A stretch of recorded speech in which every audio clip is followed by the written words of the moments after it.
I'm JIVAN SANGHERA of Sparke Cannabis Company, and I'm joined by these fine gentlemen. One more to join us. There he is.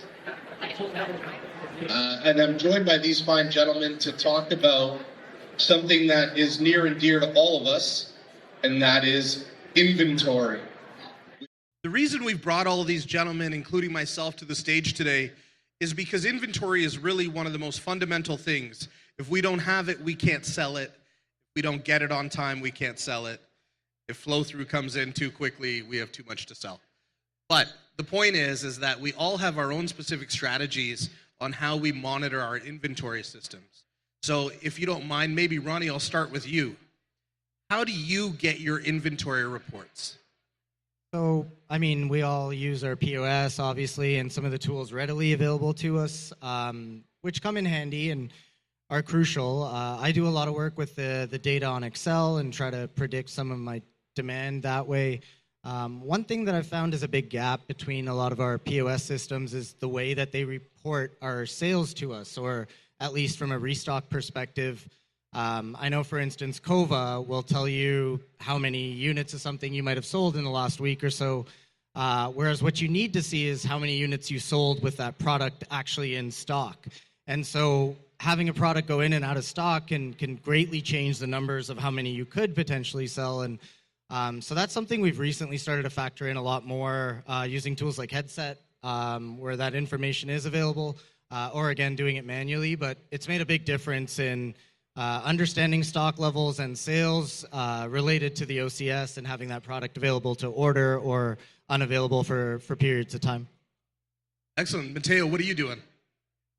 Basically, the way we look at things, we've been blessed with a bigger budget, so we overload on pretty much everything, and our locations are so diverse that whatever doesn't sell on one location, we could move it to another location, and it'll most likely sell.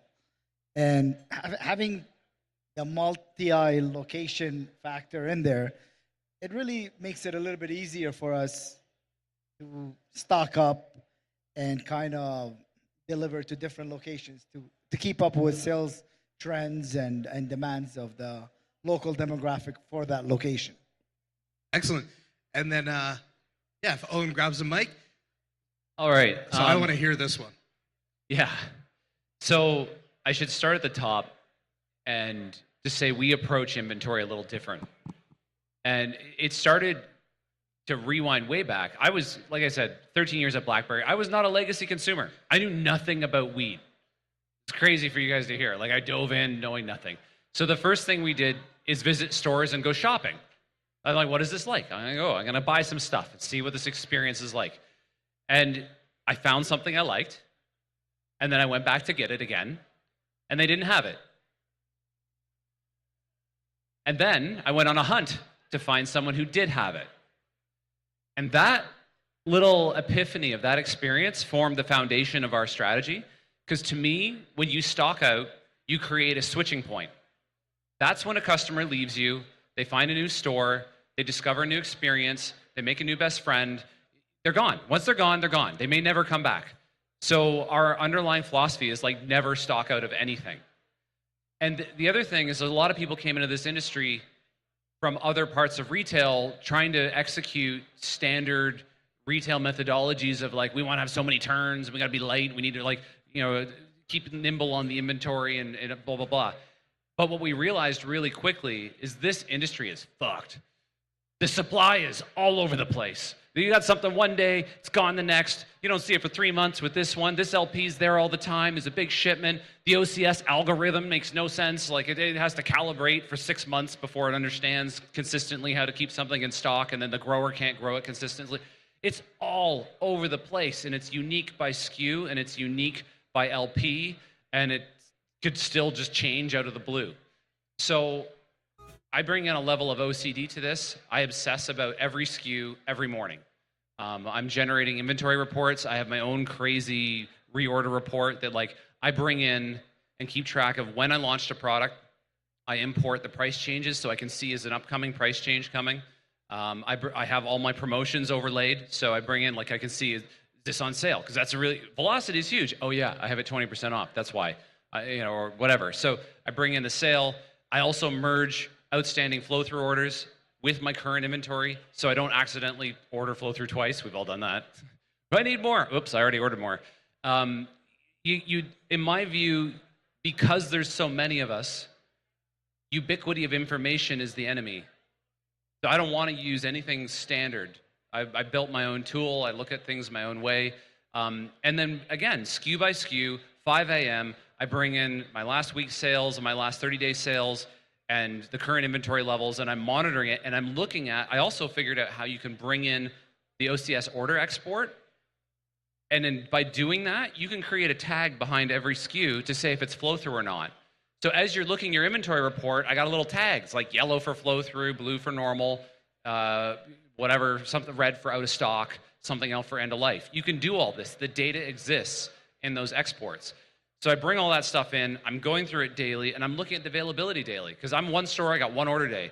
So I have to agonize watching the product be there those other days and then sells out the day before my order day.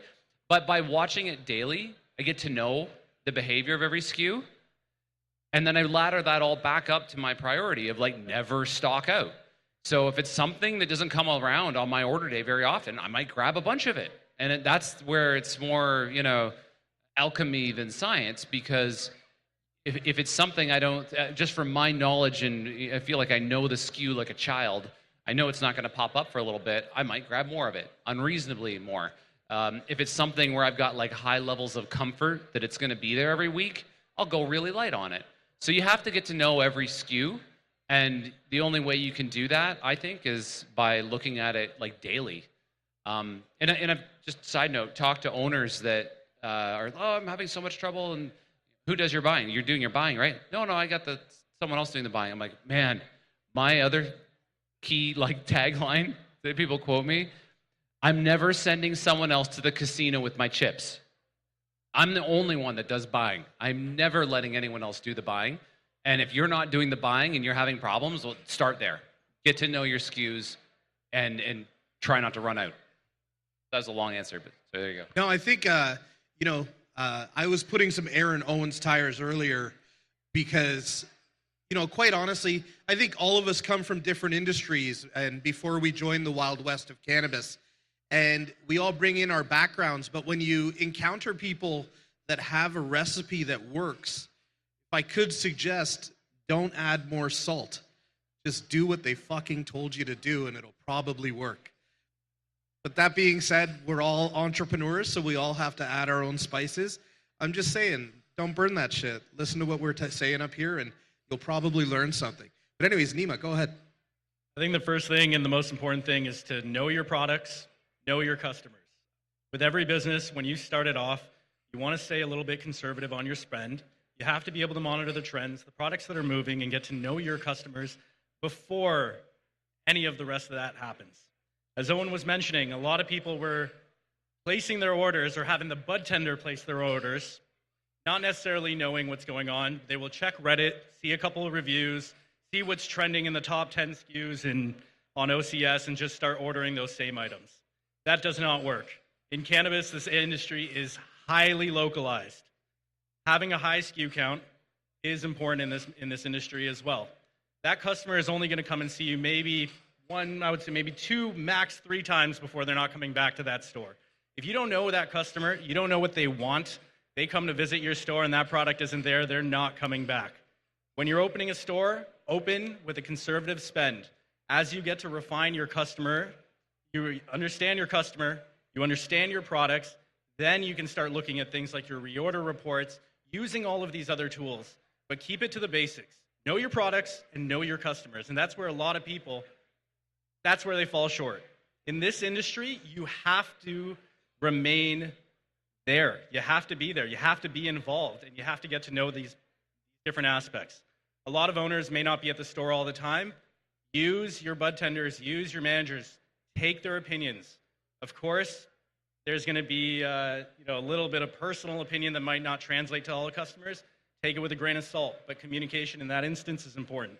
Then you can start looking at the numbers, scaling up your inventory.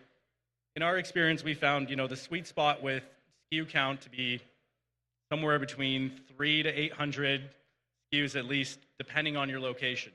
But if you go heavy into your store right off the bat with 800 SKUs, your customers are going to come in. You might not have the sales that you thought you would. Now you're sitting on old inventory, and that will bite you as well. So know your customers and know your products first.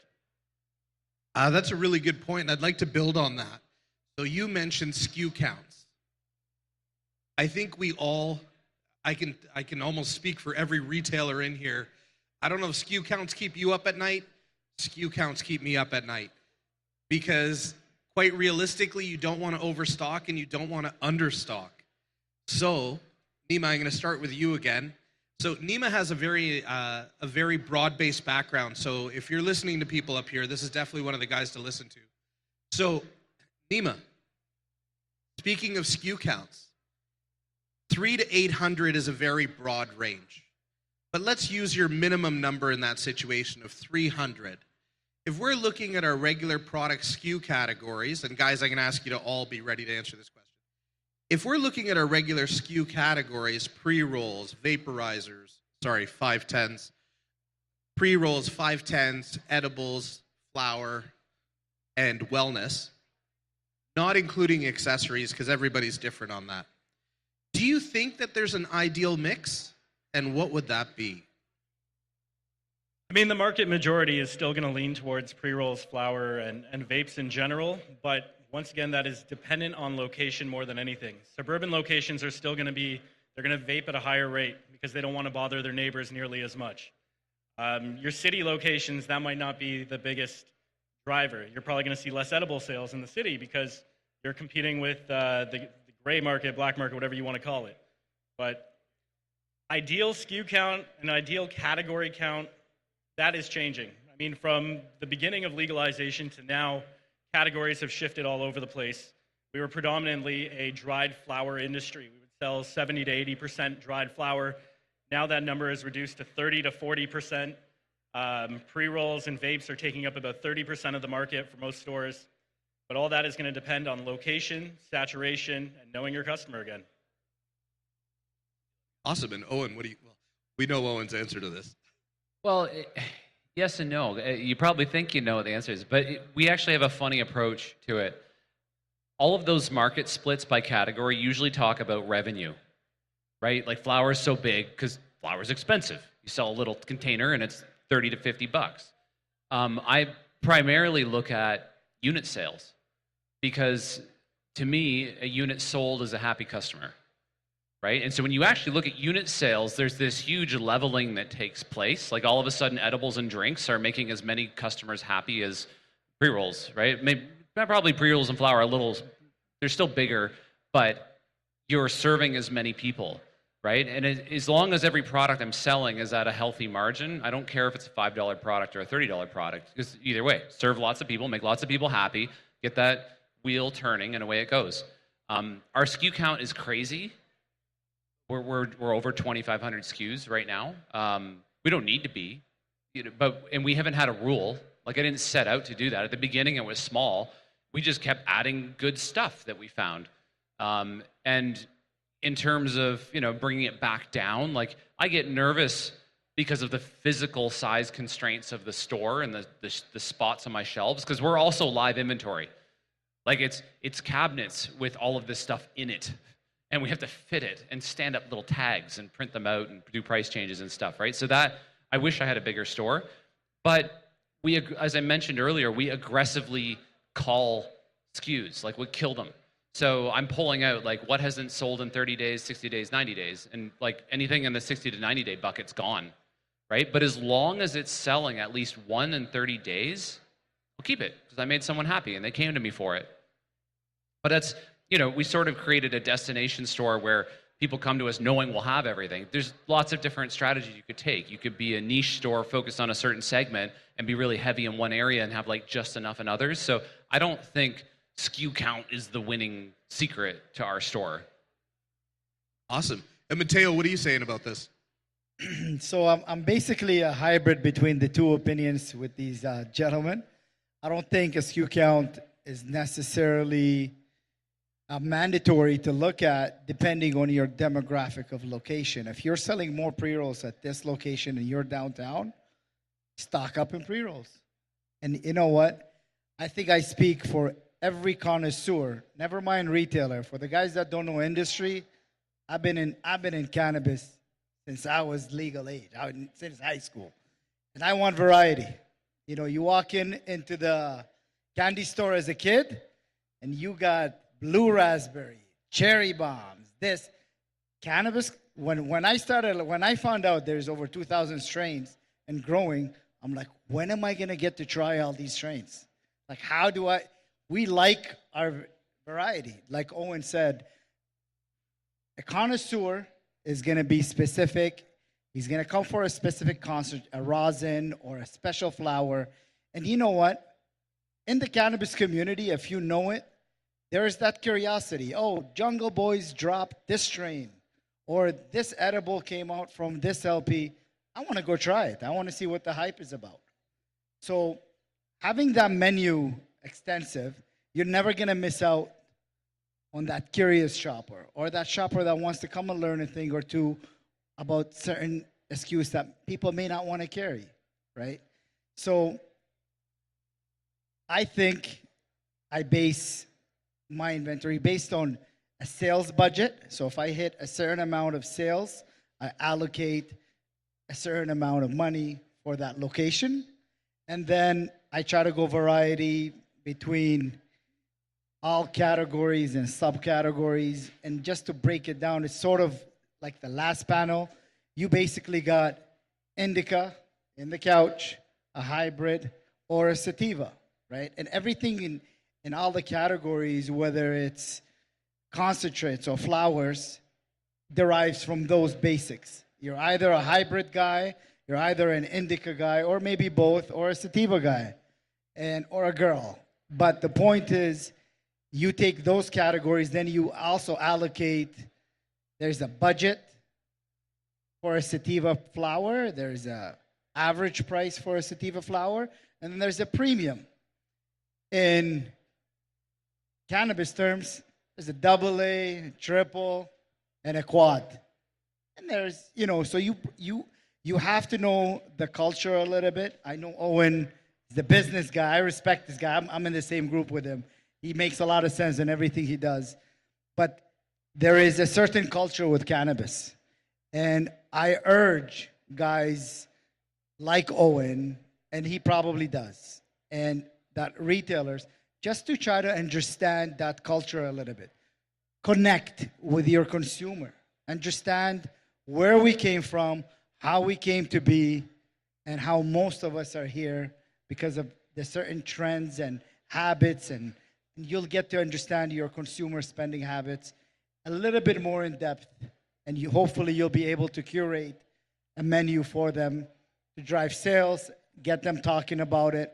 The best form of advertising is word of mouth. Hey, you got to check out Owen's store. Unlimited options. And you should check it out. Unlimited options. And that's how I go about it, basically. Awesome. I got to jump in there. Sure, go ahead. You're 100% right. I think in a weird way, me not coming from like having a background in it, I knew I didn't know. So I was completely open. I'm like, I need to learn. So we hired a big team. Like, I'm soaking it up. And I'm coming into it with an open mind. I'm not coming into it thinking, I know everything, this is the best, that's the best, whatever. I came into it like a sponge and a clean slate. And I think that actually was a big advantage. So again, anyone out there who's struggling, maybe try like wiping the slate clean and come in and hire people who are passionate, embrace your team, learn from them. You have to. And the interesting thing too, because we have a big team, we have 25 employees in our one store. And you got some people who are like OGs that thought they knew everything, but then they learned from each other, right? It's a whole, and I tell everybody, listen, I know nothing. We all got to open our minds up to each other and all learn together along with the customer. You know what, I'd like to add to that. See, I've been on different sides of cannabis also, like from everybody knows the plays that transpired the last 5 years, the pump and dumps, these corporate guys that push the stock, and they were in the market for selling stocks and shares and not cannabis. And I gotta give like hats off to Owen for admitting he didn't know the industry. But if there's one guy that I would value their opinion when it comes to retail in the group that Jazz put together, is definitely Owen. He speaks in the way he gets his point across, and I always listen. Not to take off from anybody here. There's a lot of smart people here, but just knowing this industry really well, succeeding in this industry and losing a lot of money while making a whole lot of other money. Owen, NIMA, definitely good opinions just to kind of take some insight from. And they did what Owen has done is truly remarkable, and it breaks that stigma. Oh, he's a corporate guy. He doesn't know cat. No. That when it comes to Owen, he knows his stuff. Excellent. And my boy Ronnie, we've kept you silent in this corner for a little bit. I don't know if anybody saw Dirty Dancing, but we shouldn't leave Ronnie in the corner. But anyways, Ronnie, what is your approach to this?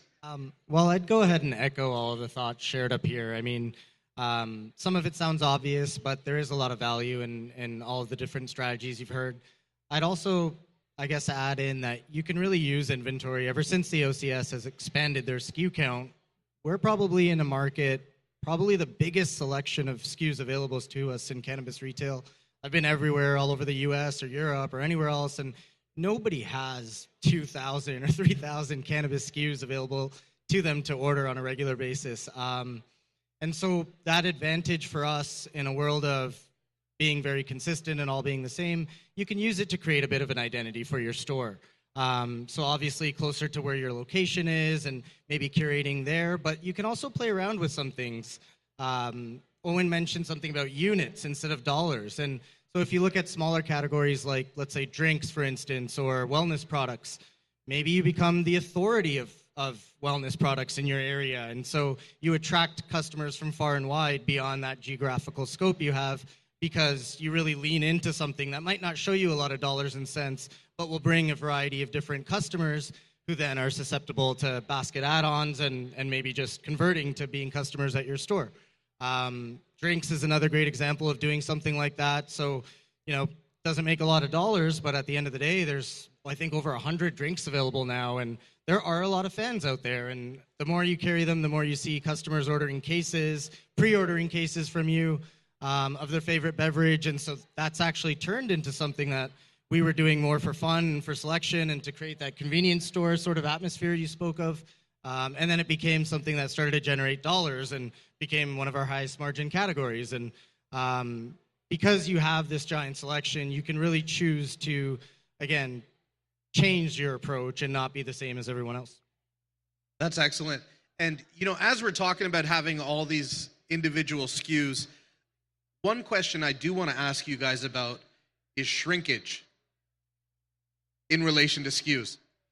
So, what are you guys doing on the store level? So, Owen, I heard you talk about how you're basically refilling your shelves on the floor.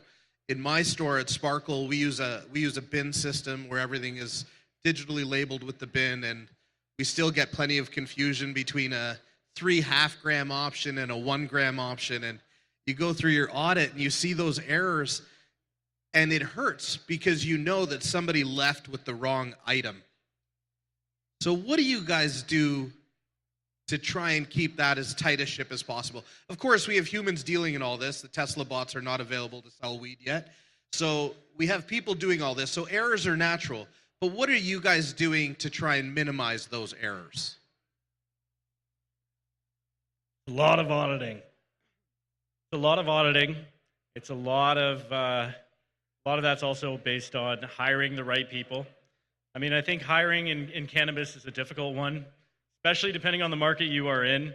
You are going to get all kinds of characters, all different levels, and everyone's got their own personal egos and convictions that you have to deal with in this industry. It isn't a glamorous job. Most of the people that come into this industry are coming in with some kind of passion towards it. But hiring is very important. One of the things that we do differently is we take our time with it. Whether it's myself or one of our other partners jumping in, and working at the store for quite some time until we can find the right person to bring on to our team. That has been actually one of the most instrumental things we've done. On our average, time before we hire someone is roughly 2-3 months on average each search. We've only lost, since Aurora opened, which is over a year, we've only lost, I think, 1 employee in that time frame. So having good, qualified, employees who also understand the processes and maintaining a high level of excellence, it's not an easy thing to do, but it's worth the effort. I've managed multiple stores, been in many different industries. One thing that's consistent is good people will give you good work, but you have to pay attention to them, you have to understand them, and you have to take the time to find the right people. A lot of, I don't mean to criticize anyone here, but a lot of owners I've seen in this industry, all across Canada and the United States, the hiring has not been the best. I'll walk into a store, I have a negative reaction with that staff, followed by not having the product that I wanted, never coming back to your store again. Now, when you're dealing with a highly localized industry that's predominantly selling towards the domestic residents that are in that neighborhood, you only have a few chances before that's done. So if you want to make sure you have good inventory, instill good processes, hire the right people, and keep on top of your business. Yeah, 100%. Building on that kind of advice, one thing that we figured out for hiring, and I never thought I'd say this coming from like the corporate world, but we do a first round interview. My wife and I run the shop together, so it's okay, they seem all right. Then we do something for second round called a vibe check. And I have never heard of this in the corporate world. But because we have such a big staff, like they're like this little, I don't know, it's more like a summer camp. Like there's, the counselors, like there's a group of them, right? And they've got their own culture and their own little community, and then we're all like this weird family. So I'll send them in for a vibe check, and it's like this formal/informal interview where you hang out with our staff for 2 hours, and they all get to just talk about weed, ask you questions, whatever. People can put on a real good show for an interview, but no one could keep it up for 2 hours talking to 10 different people. And it always comes through. And then we go kind of take a vote with the staff. We're like, what are we feeling with this guy? Yeah, no? And it weeds out so many bad apples. The guy who seems like a superstar turns out to be an arrogant dick, so you catch that. It makes sure there's this good vibe within the team. And if people, our kind of theory is we want everyone to look forward to coming to work every day. We don't want anyone to be like, oh, I got to work with that guy or that person, whatever, right? So to that point, having the great team is good. To the shrinkage point, we never have a situation where anyone could steal because they're never alone and they will turn on you and betray you. So, there's just no opportunity to steal ever because you'd get caught. We certainly have mispicks, whatever. We instituted a policy of double checks on every order. So someone will run around and pick the order, and we pick our online orders from the store, because everything's live and in cabinets. So they run around with a basket picking the orders. They bring it back. They have to then circle the quantity, underline the product name, circle the size, like the 3 things you can fuck up, right? And then a second person has to do the same thing. They both have to sign off on it. We print double slips for everything. So we retain a slip and we staple one to the bag. But that, I won't get into it, but I'm a math nerd a little bit, and from statistics standpoint, your probability of an error is multiplied. So if one person's 80% accurate and the other person's 90% accurate, you actually take 20% times 10%, which is like 2%. So the 80% and the 90% together create 98% accuracy. So the double check mathematically actually dramatically improves the odds. And there's a really fun quirk. You could even take 2 complete idiots that are 50% accurate, and together they create a 75% accuracy. So you institute these little checks and balances as much as you can. We always have a few adjustments. There's never been any shrinkage. And the way we look at it is as a percentage of sales. As long as the overall adjustment's small, it's part of cost of doing business, and there's no major problem. If it becomes too high, then no bonuses for anybody. Awesome. Basically, the way we take care of shrinkage or in-house thefts, each location has a torture dungeon in the basement. I'm joking. No. Yeah, we're not talking about the dungeons. That's but in reality, it comes down to hiring hiring, and you gotta training. You know, some people might make mistakes, but it's because your training, is it on point? Are you trying, you basically want to mold minions on how you would do your job. If you had to sit there and be a bartender, how would you do it? What's your upsell? What do you know? What knowledge do you know about certain categories? So I look for passionate people that want to be in the industry.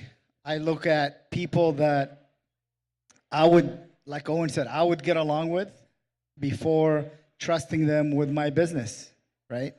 And I've built a little bit of a family core atmosphere because, you know, these people are depending on your success of your business, and you're depending on their hard work and effort to make sure your business is successful. So it's like a give and take, right? It's you. I take care of you guys. I go out of my way to make sure you have the best working conditions, benefits, perks, dinners, parties, whatever I could do to make it a little bit more fun. Because cannabis is supposed to be fun. With our government, you know, it's kind of tough, but what is really fun with government anyways, right? So. And so on the shrinkage side of things, Ronnie, what are you saying? We just keep things really transparent across all three of our stores and make sure one person will email the group with every store and how many adjustments they had that month. And so it becomes very transparent, and everyone wears it with a little bit of pride when we don't have adjustments. So if everyone's kind of on the same page and playing the same game, and your tolerance for adjustments is very low, and you make sure that you drive that message home, because I describe it to my staff as just lighting money on fire. I'd rather give it to them, whether via bonus or a pizza party or any which way, than make the mistake. And then you add in the upset customers. I've actually made some staff do investigations on their mispicks using our software. We have cameras and all this technology. They can track down the receipt where they made that error and then call that customer and actually apologize and make things right. If the brands are listening, please differentiate your products. A different colored label. You know, the logo can stay the same, but change your packaging a little bit. Differentiate your products from each other. There should definitely not be 12 SKUs that all look exactly the same, because that is where we lose. The bud tender has a rush. They're dealing with 35 customers within an hour. They thought that Carmel's whatever was there. They accidentally grabbed the other product. That is where you start having issues. And by auditing your system, you'll find that you're not going to find a substantial amount of product that's stolen, but it's typically miscategorized or it's missold. But I think that is the biggest issue. So to the brands, please just fucking change your labels. Not hard. So it's not our fault at all. And I got to add to that, change your labels, but also don't introduce variants that are just so freaking close to each other. Like, there was one brand that had a 12 by 0.35 as well as a 12 by 0.5. And like, why? Or there's ones that have the 0.5 gram and the 1 full gram, whatever it might be. I know I'm preaching to the choir to retailers, but maybe we'll record this and some brands will watch it. But for the love of God, if they're similar, like you said, absolutely differentiate it, because we don't bring in SKUs. Like, I love the one spliff guys wherever you are; they're phenomenal. But we carry all the 7x1/2 pre-rolls, and I refuse to do the 10 packs because I know my staff is just going to screw that all up. McDonald's can give you a different wrapper for each burger. A brand can give you a different package for each SKU. Especially when there's tens of thousands, hundreds of thousands of units out there, it's a worthwhile investment for the brand. So please, the retailers will really appreciate that. We see better margins on our side when we're not dealing with loss. That can be reinvested in this industry to make our industry where it should be, keeping a high standard of excellence. Those were some, I'd clap for that. Absolutely. And if our LP partners are listening, that's some great feedback for you. And it's coming right from the street level. That's the one thing that I hope people that are participating in this realize, that we're all here to truly learn from each other today, because we all realize we're bigger as a collective than we are as individuals. So keeping this going, though, guys, we're moving towards the end of our presentation. So I'd like you guys to give me your 60-second magic sauce on how to keep inventory levels up, your menu fulfilled, and your shrinkage down. But beyond that, just give us 60 seconds on what you believe is the best practice for inventory management and being effective. The one thing that I've gleaned just standing here as much as your audience as a presenter is that, again, public shaming is a great strategy, along with, some of the things that I heard that really appealed to me, like when Owen was talking about, how quickly are things selling? Like, I don't know how much you guys are investing on a weekly basis in your inventories, but velocity is a very important number. And if you don't have that sales velocity, you do have a pile of aging inventory that is a natural flower aging behind you. So you want to be very effective in making sure that that stock keeps moving. And I think that's one of the most important things is velocity. So one thing I do with new SKUs is I don't bring in a case for each store. We're blessed to have 3 stores. We bring in a case to one location. We split it. How quickly does it go? It's usually about 2 cases we split. But, that's one of our strategies to try and get us a higher SKU count without having to carry all of that backloaded inventory. But, Ronnie, I'll pass it to you. I'll just paraphrase again and say it's just about having your staff bought into what you're doing, everyone that you're working around, all the different hands that are touching it. I mean, it'd be great if you could do it all yourself, but ultimately you're going to need help, and you're going to need reliable staff that understand your goals, your targets, your objectives, and understand when to make a big deal of something and when it's not that important to pay a particular amount of attention in an area. I think that's where ownership, setting the tone, and again, illustrating really well to staff how we can move our needle, whether shaving things off the bottom line and minimizing waste and mispicks and mistakes, or whether how to make more money and get more visibility on all those SKUs that are in the dark corners of the store. Really getting everyone brainstorming together and working on it as a team, so you can kind of leverage some of those strengths and skills they have, and also give them something more interesting to work on within their everyday shifts beyond the clerical aspects of the job. So I would just kind of send the take-home message of leverage the staff and make sure they understand why it's important and why it matters for the organization and ultimately for them and our customers. Awesome. Before we move to you, Mateo, I have one housekeeping item. If anybody is driving a black Audi, license plate CBVN 938, again, that's CBVN 938, you are blocking some of the truck traffic, and we got to keep Ontario moving, so move your fucking car. Mateo, on to you. Basically, I'd like to take a minute just to thank Jazzy that put all this together. Also, I'd like to, let's clap for Jazz. There he is, man of the hour. Also, I'd like to let you guys know, if you really want to know my secret sauce on how I do things, I'm part of the Independent Retailers Alliance. We're putting together stuff that every retailer should at least come stop by the booth and just talk to us for 10 seconds. Understand we're here to help you, we're here to grow together, and we're here to make you compete with the bigger fish. And that way, I would definitely let you know about my secret sauce. 60 seconds, sorry, I can't go into it. I can't promise 60 seconds, but I'll say one thing. First of all, when I was the old corporate life, I was in marketing, right? And you hear a lot of stuff about branding and whatever, and there's all this brand lingo. But I think after 13 years in that industry, I can say it's all BS. Okay, it's all BS. Your brand is your reputation, right? Like that's it. That's all brand is. It's just your reputation. And in this industry, you have how you serve your customers and what you carry. That's it. It's all you can really control, right? Like, so what you carry and keeping it in stock, this is foundational to your brand. Like, who gives a shit about what color your interior decor is, or what, your color scheme and your logo and blah. What we think of branding, that's all like surface. That's like what clothes I put on. But my brand of who I am is my reputation as a person. So inventory management is so fundamental to what you're doing, keeping it in stock and what you choose to carry. Like that is, to me, ubiquitous with your brand. So I think you can't sell what you don't have. Obviously, you need to do what you need to do to make sure things don't get old and you manage it. We keep our concentrates in the fridge.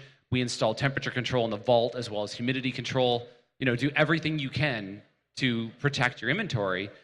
But again, we have sort of this funny view where I think it's more important to have something, hopefully it doesn't get old, but more important to have something than to obsess about, is it the highest velocity or whatever, because that is who I am.